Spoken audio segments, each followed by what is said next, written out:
If decathlon championships are awarded to the world's greatest athlete, as they say about the 10-event competition in track and field, then Trey Hardee will long be remembered as one of Texas' all-time greatest athletes. A decade after his record-setting Longhorn career, and despite battling through a number of injuries, this 33-year-old is still one of the world's premier decathletes. He is a two-time Olympian, a two-time world champion, two-time U.S. champion, three-time Texas Relays winner, and an NCAA champion.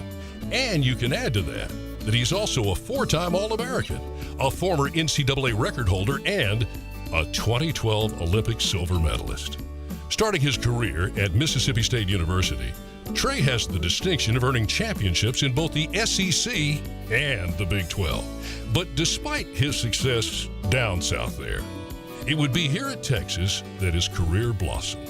As a senior in 2007, he set a record in winning the championship in heptathlon at the NCAA indoor meet, and followed that with a record-setting effort as he was named the Texas Relays Most Outstanding Performer.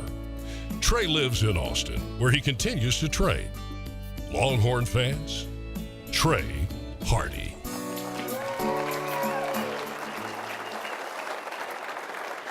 Trey, congratulations. Thank you. Let's start the conversation the same place we started it with Ian Crocker, the people that have surrounded you. Who are the people that have made this possible? I wish I could, say everybody first, but, chronologically, it starts with your family. It starts with the people that took you to all the Little League games and all that stuff, and all the way up to college and led you into that. And then it goes into, I'd kill myself if I didn't thank the families of the coaches that have helped me. Kay and Dahlia, thank you for your sacrifice. Thank you for what you did to allow your husbands to be fathers to other kids, to help us and to mentor hundreds, if not thousands of kids at the University of Texas and really change the world. Thank you. And then my career would have just kind of fizzled out like a crummy firecracker if it weren't for my wife. Stuff really took off when we got together. Won a couple world titles, Olympic silver medal after we started dating, and then behind every good man in this room, there's an even better lady, making sure he's doing what he needs to do. And more than anything, my wife supported me through everything I went through. The coaches, Mario, Bubba, Trey Zapata. Not many people in this room, and I think in track and field in general, can say that they had the same three coaches their whole career. And for 14 years, I did. And I think that leads to success. And then I got a table full of teammates back there. Despite them all being little skinny distance runners, we had fun. And I think seeing their work ethic, their talents, and I think more than anything, their humor and friendship, that I think made me who I am today. You guys were going to school and competing in what really was a golden era for Texas sports. What was that like, and how did that make everybody at that time better? Yeah, I'm still very much involved with the team, and I try not to use the word, like back in my day, too much, because it really makes me feel old. They call me Mr. Hardee now, and it's not, I don't like it. But it was unbelievable. I got to Texas, as you heard, from Mississippi State, and it's a fine institution and a fine athletic department. But I got here and I stepped on campus, and something's different here. We won the women's national championship in track. Baseball won the national championship. I think basketball might have gone to the Elite Eight that year. It was right after T.J. Ford took them to the Final Four. Football won. It was this just incubator of excellence. And you look around the room and you look at the Hall of Honor, and look at all the men and women who have done it, who have come before us. And I'll never forget the moment sitting in Coach Thornton's living room watching us win the Rose Bowl and beating USC and winning the greatest football game ever, and just this feeling of I can do anything came over me, and how much that affected the athletic department, how much that affected people that they don't even know it affected, really sparked my post-collegiate career. Let's go back to family. Yeah. You lost your stepfather 4 years ago. He would be so proud to share this moment with you. Yeah. Talk about your relationship with him. What did he mean in your life, in your career? the further away we get from it, the more it means, and the more special it is. And sometime after his passing, we found some letters that I don't know how many of you are stepfathers or anything like that, but it's not the easiest thing to step into. And he wrote me a series of letters, and he never sent them to me. But we found them, and I'd like to read one if that's okay. I'm going to try to get through it. We're going to do it.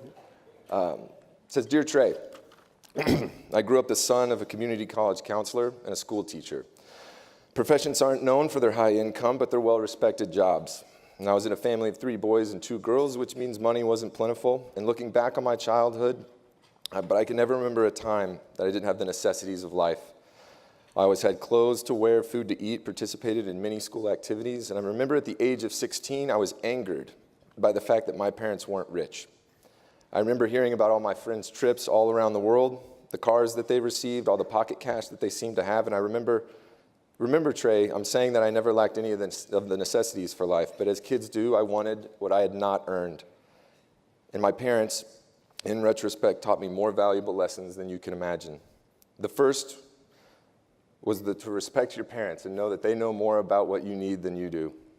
The new cars, the clothes, listen kids, I'm talking. The new cars, the clothes, the trips, they were great. But I found out later that my parents had been saving all their extra cash to make sure that all of their kids had a chance to go to college. Not a new car, but education allowed me to give you the things that I probably never could have afforded without the job that college afforded me. Second lesson was the joy of earning money for doing a good job. My brother Joe and I first started mowing lawns, and my dad would come and inspect the lawns to make sure it was complete and it was of the highest quality. My parents never wanted the accessory name to be associated with a half-done job. This extra effort got us the respect of our neighbors and the trust that the job was going to be done right, and we ended up having to turn away jobs because the word got out that we were reliable, inexpensive, and it's a great feeling to know that people appreciate and put a value on what you do for them. And then the third and final lesson was that if you expect to earn what you need in life and to be given very little, you'll gain an extra feeling of greatness when you finally get the things in life that you desire. The day that I bought my first car with my own money was the greatest day of my life. All my friends had been given cars, and they had no idea or understood the love that I had for that car.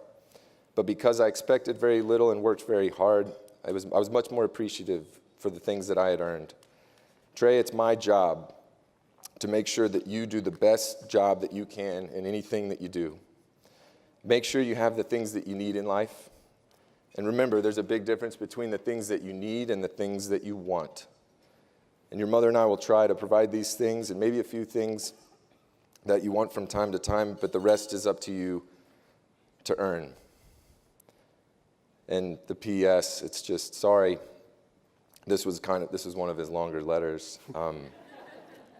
I hope that one day you look back and think your childhood was a great lesson in life, as I remember mine, and remember to always give thanks to God for all that you have. And I want to just interject. Before we kind of move forward, and just that this is an unbelievable and just shocking honor for me to be on the stage, to be with you all tonight, and it's been something that I've been given, and I'm going to spend the rest of my life trying to earn this. So thank you. Thank you for sharing. You think about the other major programs on campus, and they have their headline names. You can pick a name. It's immediately associated with the different programs on campus. When it comes to men's track and field, Trey Hardee, that's front and center. That's the name that comes up, immediately associated with that program. What does your legacy mean? What do you want people to say about you when they think about that program? Ooh,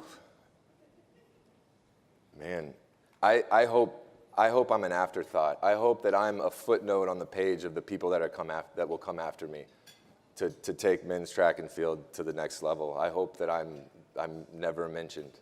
I hope that we have so many great people coming in, and we turn the program into something that Trey was just step one, and look where we are now. You know, just like like Eddie Reese, who bet me that I would not mention his name tonight, but I am. Like Eddie Reese has done in men's swimming. They're synonymous with winning and championships. What do you win since you mentioned his name? What do I win, Eddie? I need a locker at the TSC for all time. That's what I need. There we go. There we go. I think you got it. Awesome. Trey, congratulations. Thank you.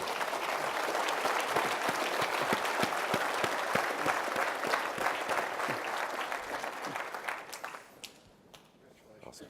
Thanks, sir. Thanks. Awesome. Thanks. Ooh, man. That was awesome. Good job.